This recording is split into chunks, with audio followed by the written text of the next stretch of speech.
Leader of opposition Rahul Gandhi on April 17th launched a sharp attack on the centre in the Lok Sabha, stating that the proposed amendments linked to the women's reservation law and delimitation were aimed at altering India's electoral map rather than empowering women.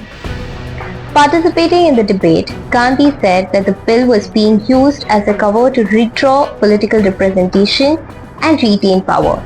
He described the move as anti-national and said it could reduce representation for southern, northeastern and smaller states.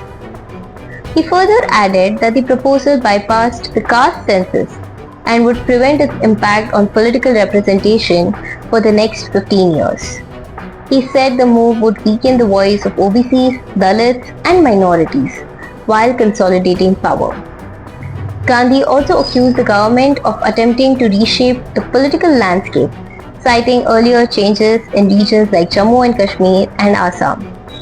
He said the opposition would resist any attempt to dilute representation or alter the federal balance.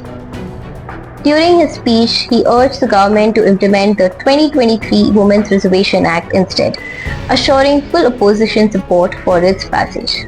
The remarks triggered strong protest from Treasury bench members, with Defence Minister Rajnath Singh objecting to Gandhi's comments and demanding an apology. Gandhi, however, maintained that the bill was a panic reaction by the government and retaliated that the opposition would oppose any move that, in his view, undermined constitutional principles and equitable representation.